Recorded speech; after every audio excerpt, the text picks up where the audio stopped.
Hey, all you powerful women out there in insurance. My name is Teresa Kitchens. I'm your host of the Power Women in Insurance podcast. And today we are talking about marketing. Marketing is, I think, one of those things that so many people want to talk about because it's something we know we need, something we know is super important, things that we know that we are always looking at as consumers, right? We get so many messages every single day, but yet at the same point, when it comes down to our own businesses as either salespeople, business owners, we don't know what to do with it, even though it is such an integral part of our life. So today we are talking to Abby Wheeler, and she is with Market Retrievers, and we are going to talk all things marketing. So I'm really pumped. Abby, welcome to the podcast. Thank you so much. I'm so happy to be here. I told everyone in my life that I was be on a podcast today. Even like my barista coffee, I was like, I'm going to be on a podcast. So I'll try to remember you when I'm famous. So I'm really excited. I love it. This is it. This is where we can say, I knew you win, right? Before you really hit the big time, right? That's what this is. Totally. Next is Regis and Kelly. This is the start. I know, exactly. I know. I'm going to call Kelly in here in just a minute and make sure that you on next. So absolutely. Well, I want to get to know you a little bit better because I am so excited. I met you through Carrie Wallace at a conference a couple of weeks ago. And as soon as I reached on out to you, you were like, yes, let's do that. So I want to get to know you. I want to get to know Market Retrievers a little bit. And I want to be able to let our audience kind of get to know you as well. So tell me a little bit about you and how you came to Market Retrievers. Yeah, absolutely. So my first job out of college was with the Big I of Tennessee, which is the state association for independent insurance agents. And was it a dream job? No, but because I didn't really know what those words meant, but I took it. And that was the role of content specialist. I knew I wanted to work in marketing and social media. So that was what the main responsibilities were there. I managed the association's social media and the email, video, overhauled the website, managed the website, and just assisted in any and all content that the chief marketing officer at the time needed. So he and I worked in tandem on all things marketing, but my bread and butter was the social media aspect, and I loved it. I had just came from doing the social media for my sorority. And so I was like, I'm absolutely qualified. And doing sorority social media is different than doing insurance association social media. So it was a fun challenge to figure out how to, how do we make this appeal to potential new members and just have people be aware about what the Big I Tennessee is. And so I quickly figured out that when you post about the people in your organization, the culture, what our members are doing in the community, that is really what gets people's attention. And that's what really bumps up all the engagements and impressions. So within the first year, I increased Facebook and Instagram impressions by 2,000%, which is crazy, but it sounds big, but that's just what happens when someone's actually in there being intentional about, these numbers. So after about 2 years there, it was time for me to leave. There was just some things happening in the organization. And I was looking around at other jobs, and the chief marketing officer, Daniel Smith, said, wouldn't it be great if we left together? And my first thought was, wow, yeah, we should find a company that takes us both, which is so silly. But he said, no, let's start our own company. And I said, okay, well, just a warning, you're getting into business with a 24-year-old, and he agreed. So that was in June of 2021. So we launched Market Retrievers, and it's been about over 18 months. We have 50-ish clients. I would say 80% of them are in the insurance space, 20% are other spaces, more B2C. We have book publishers. I have a ton of books behind me, as you can see, ready for content creation. So yeah, we have a niche, market of helping out people in the insurance space, whether it be agencies, companies, associations, anything, with mostly their digital marketing needs. And our real focus is their social media and garnering their SEO and digital ads and anything they need to kind of help them in the digital space. Because after working at the Big I, we saw how many agencies out there don't even have like a working website. Some or even a Facebook page or Instagram. And it was definitely difficult to get agencies to subscribe to the idea of social media at first, especially, 4 years ago when I started. But now it's grown so much. And I think we're finally getting around to people saying that social media is, it's crucial to a business.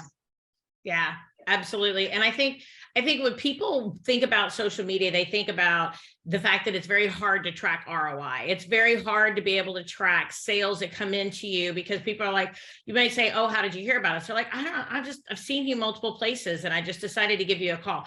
I think I really like, in my own mind, to be able to think of media, social media, and marketing in general, along the lines of exposure, branding, and it's like the multiplicity of being able to see the company name, the agency people, the principals, the culture of your agency.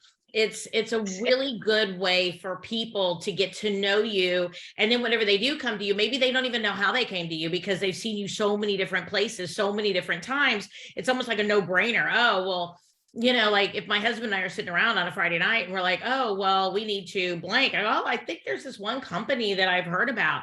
Sometimes I don't even know how I even heard about them. Right. So how do you kind of explain marketing to those insurance professionals that maybe don't have a website, that maybe are really looking into the fact that they know this is something that isn't going away? This isn't a fad anymore. This isn't something teenagers are doing, right? And it's something that really drives so much of our economy, as well as the fact that it drives so much of our exposure in our businesses. So tell me a little bit about how you approach that with your clients. Yeah, absolutely. You hit the nail on the head. It's people are concerned with ROI, especially, and we have to really be careful with coming in and saying, listen, we understand this is hard to track. However, we kind of like to show examples, right? So we worked with an insurance agency here in Nashville, and their LinkedIn exploded. And from those clicks, you can actually you can see who came to your website from LinkedIn. But that's one example of how you can show them that. But also, like you said, it's just general exposure, because you have to think nowadays, even if people are in their 60s, 70s, they're going to look you up on the internet. Yeah. And on the internet, it comes your website, your Google page, your Facebook, your LinkedIn. So it's actually so important. I mean, we cannot stress this enough to potential clients. We always say, you need to have a digital footprint that is more than just a website. Like, because at first, 10 or 15 years ago, they were hesitant to get a website, or 20 years ago. And then now they're hesitant to get a social media presence. But I think also it helps them understand, we say this is crucial, but you don't have to do it. We'll do it for you. And that kind of helps, like, oh, well, when you put it like that, it's easier to kind of grasp. And we just have to hammer it in, just tell them this is the world, now there's AI happening. Who knows what's going to happen, but social media is online forever. So you need to be good at it. Yeah. Yeah. And I think too, it's also, if we really wanted to nuts and bolts it down to the very, very basic, and that's where I kind of want to make sure we start the conversation with, because then we're going to grow from there. But if we really look at it from a very, very basic standpoint, it's also a proof of life, right? Because there's lots of websites out there. There's lots of businesses out there that you don't know if you want to work with. You don't know who they are, right? But if you can see that this, company, either through their blogs or through their social media presence, or even just pictures that they have on Google My Business, or whatever it might be, right? That you can see that they're doing good things in the environment and their community. If you can see that they're doing things with their team, that they've got a good structure, they've got a good team, maybe even what companies they represent, we can know a lot about a business and or the culture of the business just by seeing their stuff online. And it creates that know, like, and trust. Like old days, right? Old days, not really old days, but old days, we used to go networking, right? And we'd sit around a table and we go, hi, my name is Teresa and I'm with the Sterling Insurance Group. We represent the top 30 you have your elevator speech, right? Well, and there's so much digitally that's kind of so much more than just our elevator speech. But even if that's the very, very basic of what it is that people get online, that is very important. And you can touch so many more people, even with the very basic elevator speech. And right now, if you didn't see me, I'm doing air quotes, but elevator speech online. Even that's just having a presence and being able to post on a somewhat regular basis. It's a proof of life. It's a proof that you're socially valid, if you will, and it's only going to get more important. It's only going to get to be more prevalent as we see that. I'm Gen X, right? So because I'm turning 50 in a couple of weeks, but anyway, point is, I'm Gen X, and I go and I look everybody up on social media before I go do business with them. That's only going to increase as millennials and what is it now, Gen Z and all these others really come into that full adulthood, if you will, where they're buying houses and they're having kids and they're doing this, that, and the other, and they're buying boats and they're buying all their toys and they're, moving for promotions and different things like that. They use that social media almost like we used to use a phone book. Right. Yeah, exactly. And it's also important for agency growth. I mean, your principal is only going to be there for so long. And if you want to get more people, no one wants to work at a company that you can't really find online or you don't see anything that they're doing. But if you see a company and they're out in the community, they're posting about their staff, they're posting about their, or the what they're involved in, you're way more likely to want to be a part of that, whether it be a client or a potential new hire. So it's just anything and everything. It's just so important now. And I think we have, I don't know how many insurance clients we have now, a lot, but we kind of are now a credible source, I think, for other people to see like, okay, wow, this actually works. And when I was at the Big I, Tennessee, there was people that would, if you share one of your members' stories and they share it to their feed and they get touches on everywhere, it's just, the possibilities really are endless. So I think we've finally gotten over the hump of trying to, convince people that this is important. Yeah. But now we just got to get more people out there for sure. Yeah. So what other types of mental roadblocks, like for the concept of people getting ready to really start doing more of an intentional marketing platform digitally, what other types of questions do people have, and or what mental roadblocks or physical even, do people generally come to you with that y'all have to kind of work with to be able to get people ready for a great digital marketing type platform? Right. So a big thing we've run into with that is some clients say, well, I don't know if I want to post about our staff because I don't want other agencies poaching them. Or we don't want to post about, we got this award, like we don't want to be braggy. And we kind of have to bring them down to earth. Like, you're the only one really thinking about that. If someone scroll, they're not going to be like, oh my gosh, we need her at the agency. So that's been a problem, not a problem, but just a roadblock. And also people, we just stress so much. You have to post about the people in the agency. You have to post about being in the community. You have to have faces, because if you just scroll with graphics, you're not going to stop. So some people in the agencies are like, I don't want to be on social. Like, I don't want a face on there. And that's totally fine. However, if you really want to grow and be as successful, on social, you have to have those people involved, and also having people willing to, say if we have a client that's in California, we need to have content that's like actual pictures in the office, out in the community. So we can only do so much if we don't have actual real content from people within the agency. So that's been a roadblock as well. But we've kind of gone through it, and we know now to really try to go after the clients that we know will be super willing and excited about putting, all their culture online. Yeah. Do you find that people, like maybe an owner's all gung-ho about it or whatever, and all of a sudden their team is like, I don't want to do that. Like maybe they struggle with participating. How have you seen maybe people that maybe make the commitment to work with y'all? How do you kind of make sure that the whole team is really involved? Because that could be really challenging. I would expect that would be very challenging too. Not just maybe you have the owner that's all gung-ho, but maybe the concept of the fact that maybe the team is a little slower to adapt that. Because I know I can come back from any conference and have a ton of great ideas, and my team's like, oh my goodness, here we go again. How do y'all work with the team on that? So that's a good point. It's funny because when we first started, we really ran into that more so than we do now. But we found that generally we like to start with simple, we ease it in. If they're like super new to social media, we like to do staff spotlights. And at the beginning, a lot of the staff would say, oh, I don't know about that. But if one staff person does it, then the rest usually follow suit. So it really just takes one really willing staff member to kind of lead the herd.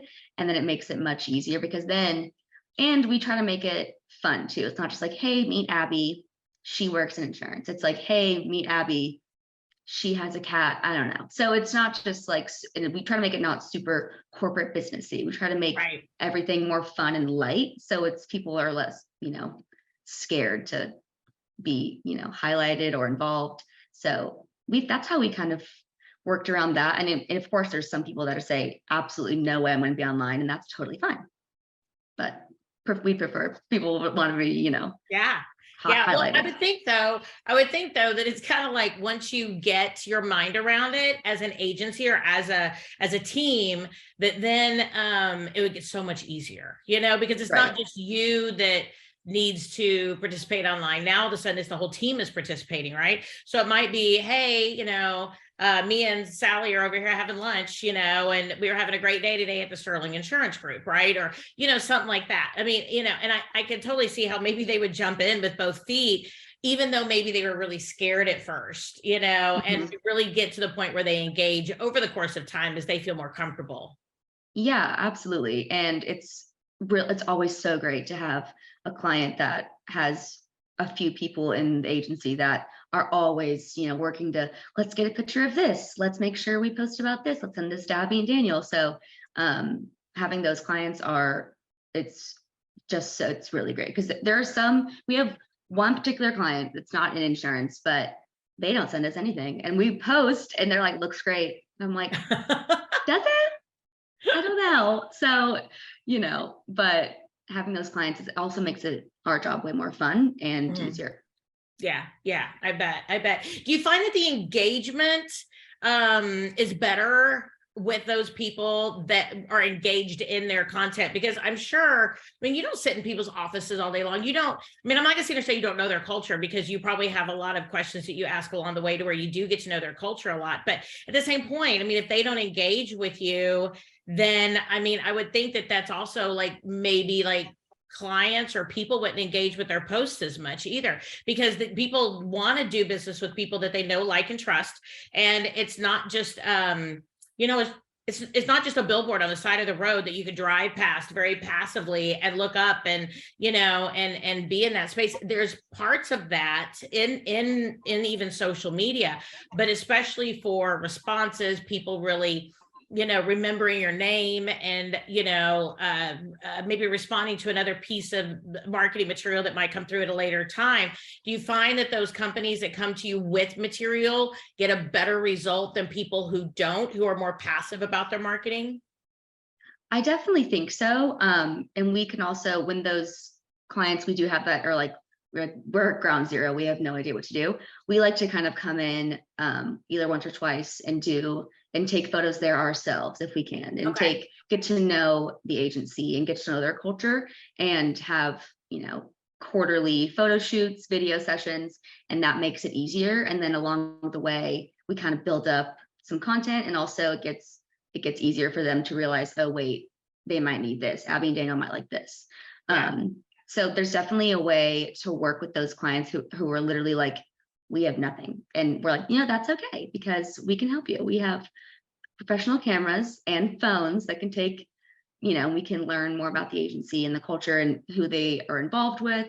and how, how long the staff member's been there. Did they have a family, and or the family works there? So it's really fun to get to know an agency in that way. And that's also easier for us to help them out digitally, of course. Yeah. Yeah. Do you find that men or women are more open to the idea of social marketing? Do you find a difference? I don't really. I mean, in general, like just open I the feel like concept of social media marketing. Do you find that women are more open to it? Do you find women are more scared of it? Do you find men are more scared of it? Do you find men care less? Do you find, I mean, do you find women care more, but they don't want to be on screen? Or is it that they jump into it more? I mean, do you see any, and I hate to use the word trends, but that's kind of the thought that I have in my mind. Because I think as being a mainly female agency, I mean, we do have 2 men that work for us, but I mean, out of 9 people, we're mainly women. What I would think that through, right? Like my dad works with us, and I can guarantee you he could care less whatever social media is going on in the world, kind of thing. But if I want to take pictures of him doing things or having lunch with the team, or our Zoom calls or whatever, then I think he would. Oh, I don't think he'd care, honestly, to tell you the truth. Right. But I mean, do you find that women or men embrace it, or they act differently with that conversation? So men are more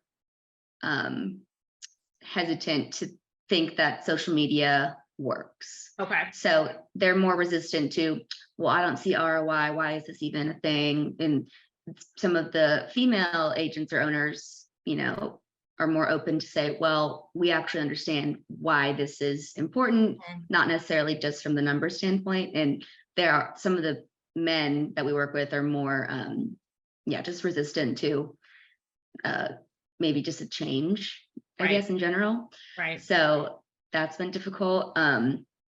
But, and also I think it's less women and men. It's more younger to older. Okay. That's a really good point though. I like that. Yeah. Yeah. So maybe like the older, I hate to use the word older, but I'm going to say 50 up maybe might not be as open to the idea of social media. Do you find where that break off usually is, or that change? Is there usually like a line that if somebody comes to you and they're of this age, that they're or younger, they're probably going to be pretty involved, pretty open. This age and above, probably less so. Do you have like kind of a knowledge of where that usually falls in? Yeah, definitely. We would say 45 and under. They're going to be probably good to go. But there's always those agencies that have principals who are 80 years old, and they're like, well, I have Facebook, see my grandkid, and I don't need it for anything. We're like, oh, I think that's so sweet. But, so it's always difficult when we know we're going to going into a client meeting when they're all, no offense, old white men. And especially, there's some men that say, well, you're my granddaughter's age and da, da, da. And so, the old white men are difficult sometimes. Yes. I think it's just across the board, that's in the insurance space. People who are just very set in their ways, right? Maybe they're looking to maybe pass off the agency in the next 5 to 8 years, whatever. They're not in expansion mode, right? They're not and maybe somebody in their office is like, oh my gosh, I met them at a conference and they have to do this, right? And that might be more the person who is going to be pushing that forward, right? And then I think as far as that goes too, do you find that that women make things more complicated than men do?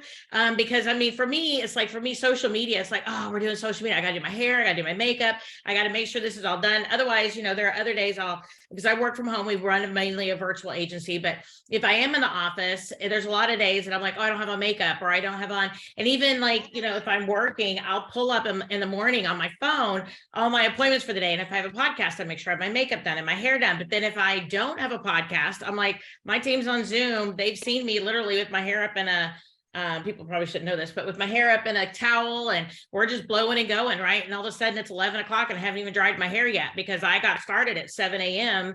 and I'm still going, and I think, I don't really know where I was going with that, like with an actual question, but do you find that women make a bigger project out of getting in front of a camera? Absolutely. Because if you walk into your agency and you want to snap some photos, men don't have to, beautify. They just walk, they wake up and they walk out, Right. And so, and there's obviously this pressure on females to always be Yeah. camera ready.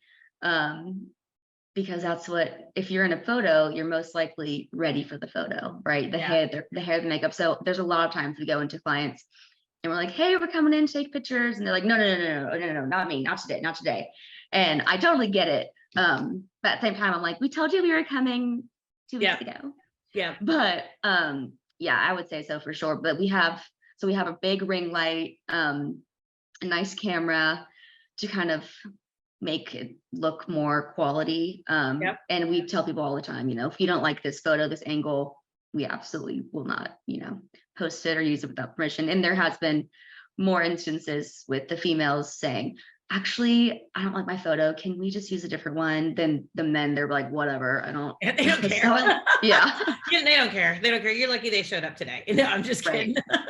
No, I love it. I think that's great. So what have been some really fun things that you guys have been able to do with some teams that really stood out to you as really fun media? And I'm not even talking about social media, just digital marketing experiences that you thought were really, really fun. Yeah. So one that sticks out is a big agency they have multiple locations across Tennessee, but we came into their office one day and kind of, they didn't know we were going to ask these questions, but we had a question. We had like 5 questions that we asked each employee. And then we spliced it all together in a compilation video. And one of the questions was, who in the office is most likely to be on a reality TV show? And a lot of people said the same person. And it was Really? so fun. Yes, it was so funny to like see all their reactions, and they got so into it. And another question we asked was, how long have you been with the agency? And there was one woman who had been there for 30 years. She was the very first employee. And so just hearing that story and we said, where were you before working here? And she said, I've never worked anywhere else. So I don't know. And it was just like little things like that really came together, and you could really see the agency's culture shine through in those little moments. So that was a super fun project. And I think it all boils down to the little moments of, the culture in your agency of, oh my gosh, someone brought their dog in today, or their 2-year-old's coming in today. Like that's what people want to see. And that's the culture of your business. And that's what does well on social. And that's what makes our job really fun. And I think that's one of the reasons why I don't do more on social. And I really should. I say this all the time on the podcast. I mean, we have a Facebook page for the Power of Women in Insurance. So if you're listening out there, make sure you go find the Facebook group.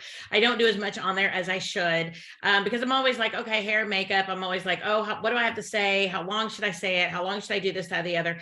But at the same conversation, though, sometimes I think for me, I want so much to connect with people, and I just, I don't have a cute dog. I don't have a cute kid in my life. I mean, I have a great daughter. She's amazing and I love her immensely. And she lives in Denver and I live in Dallas. So we don't even have like all these like moment to moment pictures. I still see her like every 6 weeks or so because I go up to Denver or she comes here. But I mean, we try to take pictures and do things. But at the same point, then we're virtual and I'm kind of like, well, what are we going to post? What are we going to do? Because we have team members in Cal. And how do you handle that? Especially because that would be I'm sorry, but this podcast is all about me. If people don't know that already.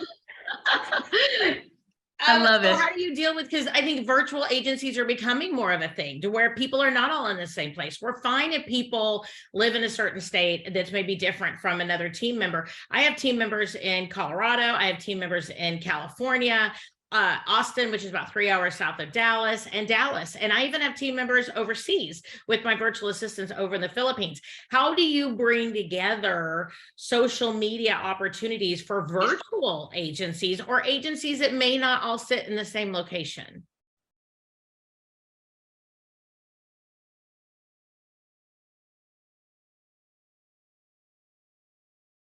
Oh, Abby, did we freeze? I'm going to stay right here. The sounds. Oh, okay, hold on, Abby. Yes. I think I lost you there for a minute. So I'm going Hold to on. edit this part out. So did you hear the end of my question? Yes. Can you hear Okay. me? Yeah, I can. Yeah, but that was where I knew you froze and I couldn't hear you. So I just wanted to make sure. Sorry. So we can go ahead and start from the end of that, from you picking up from that question then, and we'll just edit this part out. Okay. So I can use my agency as an example. We have employees across the state of Tennessee, which we're mostly all virtual. So whenever I see an Instagram reel or a TikTok sound that's popular that we can do, or like, not, we don't have to be all together. I like to lean into those opportunities. And one fun one that we've done with clients this was a few months ago, but that song, The Teenage Dirtbag. So we just got pictures of people in their, high school years and just compiled them all together. And that's a really fun way to lean into content that you don't have to be like always in front of the camera. And also, whenever there's like Halloween or Christmas, like we like to gather old photos of our employees, like, 5-year-old me in my Jasmine costume. So, and then we have, and then Daniel as Spider-Man, back in when dinosaurs roamed. So, I'm just kidding. So we're gonna make sure we send that to him in a sound clip. Oh my gosh, yeah. And speaking of Daniel, so when it was just the two of us, we also would do a lot of TikTok sounds together. And just even if you have one person doing that, like it's really, and it's so easy. Takes 5 seconds. So something like that with people that are all over the place, we kind of lean into those similar strategies of, and also we like to do this thing where it's someone's work anniversary. We like to kind of compile multiple people that have the same anniversaries together and have like baby photos. It's like guess who is who and guess I like that. Been the longest. So just fun little things like that can help engage when you're not all in one office together. I love that. I think that's great because I think, in my mind, I have to think through all these different challenges before I can make a commitment. So I love that you have those great ideas. So, if people do have a few ideas, if people come to you, what does the process look like to get started? I think that the overwhelming process of getting started mentally, like people's idea of what that may look like, all the data, maybe all the questions that you're going to have, all the things that you're going to need, all the assets, if you will. I know that's a marketing term, but all the assets like their logos and their, and all these like maybe starter pictures or whatever. How do you guys create a great plan and work with your clients so that way it's not too overwhelming? Yeah, absolutely. So when we very first meet with somebody that's a prospect, we provide an assessment. So we go through all of their social channels and just their digital presence, their Google My Business, everything, and kind of see areas of improvement. And we offer suggestions. And then from there, once they sign, we have an initial strategy meeting and we kind of go over, okay, this is where you can improve. We see LinkedIn, we can be posting all this stuff. So then we say, we really want to lean into the culture, the agency. So, we say, let's go over the next quarter. What's going on? Are there events? Are there anniversaries? Are there, things you're doing in the community? And then we kind of get those basic ideas ahead of us. And then we get their brand guidelines if they have any. Some don't, and that's fine. We can help them, create that. And just making sure someone has a logo somewhere. And then if they have some photos, we say, if you could send that to us any way you can, that'd be great. And usually someone's, willing / able to do that. And that's just like the one-time thing. And yeah, then we start off with, we create their social media content calendar for the next month. And then through our platform, they're able to view everything before it goes live. Okay. And then we kind of, rock and roll. And people, always the first 3 months, people seem to be amazed by the amount of, just the large amount of engagements and impressions and overall, analytics that we provide that they're all in the green. So it's always really fun those first few months that people are like, oh my gosh, we gained all these followers and da da da. So yeah, we really like to just lean into what's happening at their agency and give us an outline of the next 3 months, and then we'll go from there, and we'll do the rest. And I love that y'all give them the analytics so you can see that people are engaging with their posts, liking their posts, maybe transitioning. I know one of the things that you had mentioned previously was, somebody on LinkedIn, and you could say, okay, this is how much traffic went to your website, right? I mean, right. And then from there they can track, maybe conversions further down, like people who actually came through or whatever. But I think that's so important, because I think too many people are so stuck on the idea of hard ROI.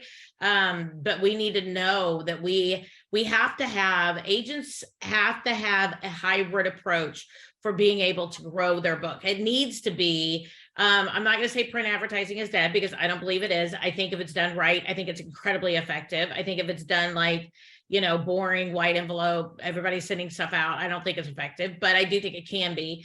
I think social media, and I think blog posting and Google My Business and all these things are incredibly important. And I think they're incredibly effective. I mean, I know that my agency, and I don't do hardly anything. I mean, I post maybe a blog a month, maybe, and even then I don't think I've even posted anything in the last 4 months.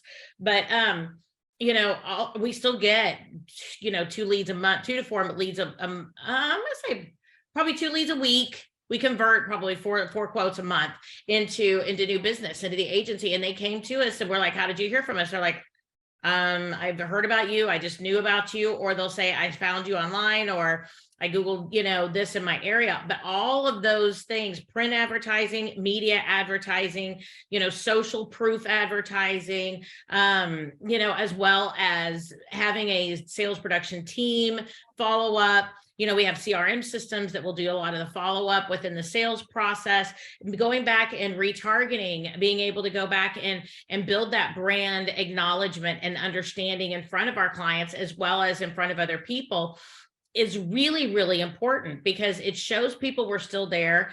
I can't even tell you how many people we've had that are clients that come to us and go, oh, I thought you only represented this one company, so I already shopped it with an independent agent. Well, I am an independent agent, right? So there's so much, I think, about marketing that isn't just about new business. It's also about maintaining the business that we already have and maintaining that relationship with the customer and the client that we already have. Right. I always tell people, it's about eyeballs. We just want eyeballs on everything. We want eyeballs on the website, eyes on the social media platforms. The more eyeballs, the more chance of those eyeballs to make an action on the website. That's just a fact. So the analytics we provide it with them every month. So we're kind of able to see, what worked, what didn't work, what can we do differently. And from there we can see, from this post, you got this many clicks on the link.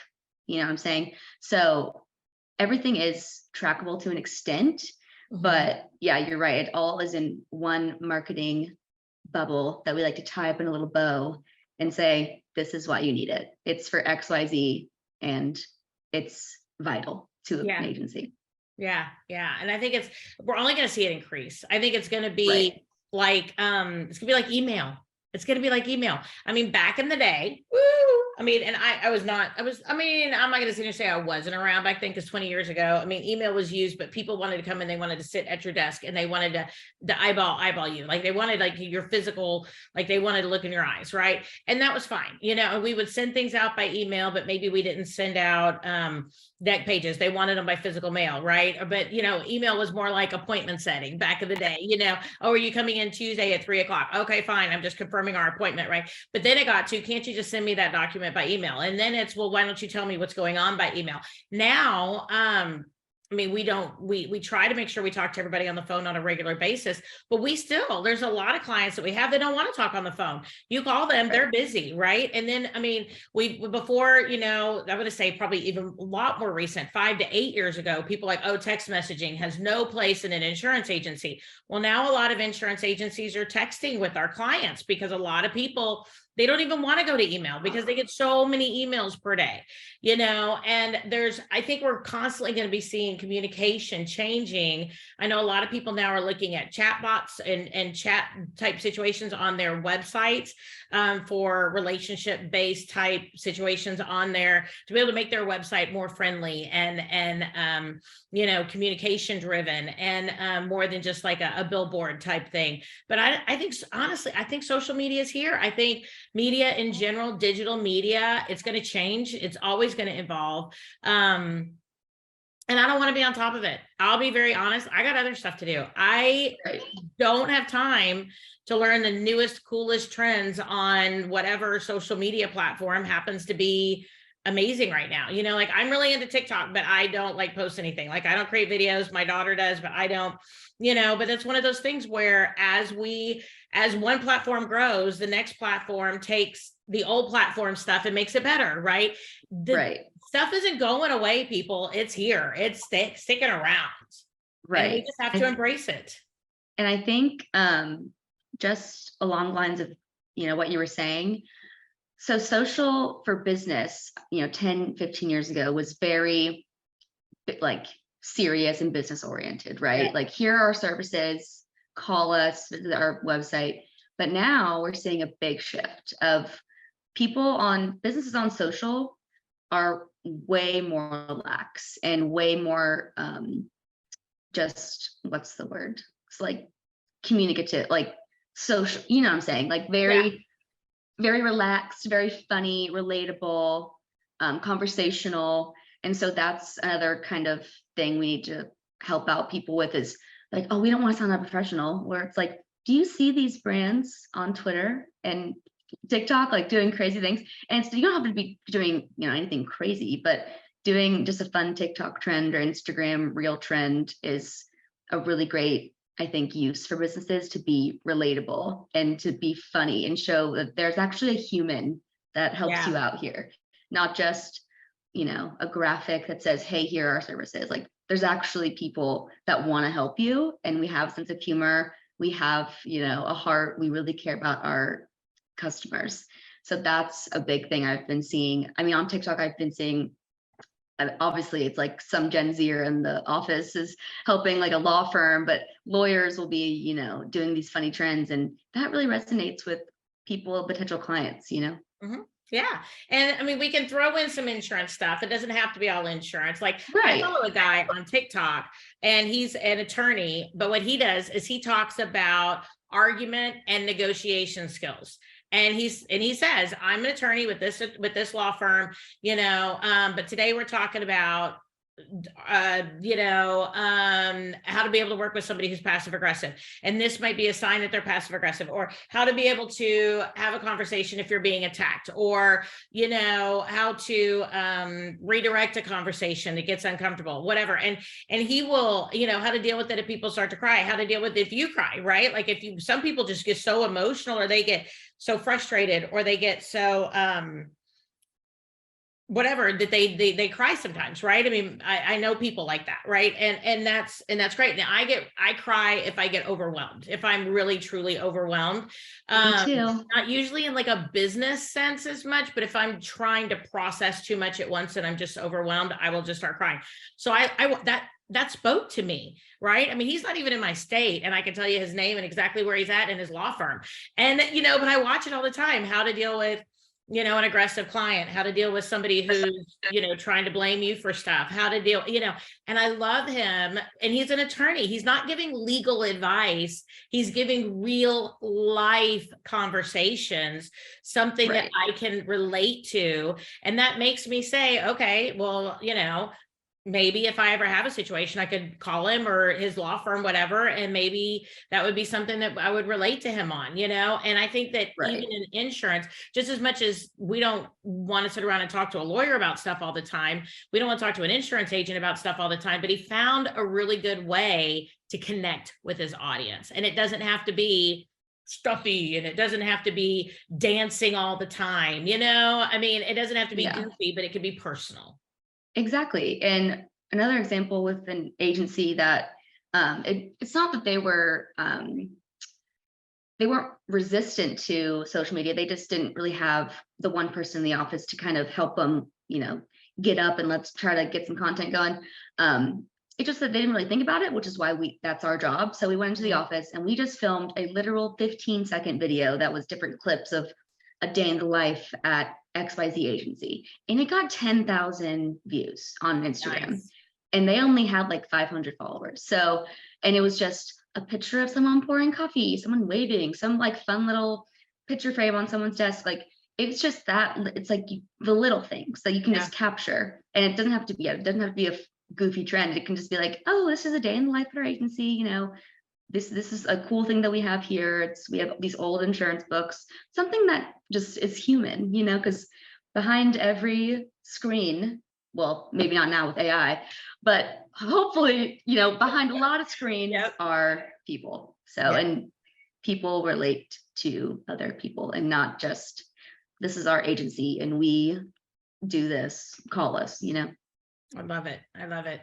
So if people want to reach out to you, Abby, and really work with you over there, and how do you want them to be able to reach out to you? How do you want them to connect with you? So that way, if they have questions, how can they ask you those questions and get answers? Yeah, you can reach out to me in a multitude of ways. You can find me on LinkedIn, Abby Wheeler. I'm the co-founder of Market Retrievers, or go to our website, which is marketretrievers.com. And you can also email me at awheeler@marketretrievers.com.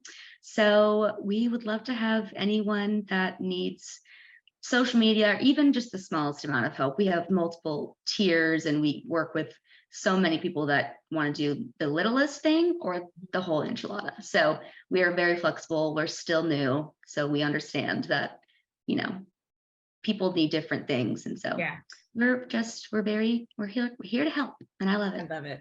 I love it. I love it. Well, Abby, thank you so much for taking the time with me today. It was so good to meet you guys at the conference a couple of weeks ago. And I am so excited to be able to see the amazing things that y'all are going to be doing all throughout the, the industry for agency owners, especially as we really get into, people really embracing a lot more social media, having a lot of fun and bringing more personality into their digital platform. So thank you so much for all you're doing. Yeah, thank you so much for having me. I was very scared, but I'm really glad I did it. So thank you so much. You did it. You've been on a podcast. I love it. All right. Well, everybody, this has been Abby Wheeler. Remember, Market Retrievers, do check them out because they are amazing. They are fabulous. I know people that have utilized their services and are extreme fans. So that was why when we were sitting around talking, I was like, oh my gosh, I have to have you on. And do make sure you look them on up, but also make sure that you follow the podcast. If you are on Apple iTunes, give us a review. We love it when people tell us how we're doing and how maybe we can improve, how we can be able to connect with more women out there in the insurance space. We do have a new episode every single Wednesday. So look us up. We're on, like I said, we're on Spotify, we're on Google Podcasts, we're on Apple iTunes. I could continue, but I will not. You could always Google us. My name is Teresa Kitchens. I am your host, and I love being able to come to you guys and talk to you guys every single Wednesday. So check us out. Thank you, Abby. I really appreciate you. And everybody, I will talk to you next week.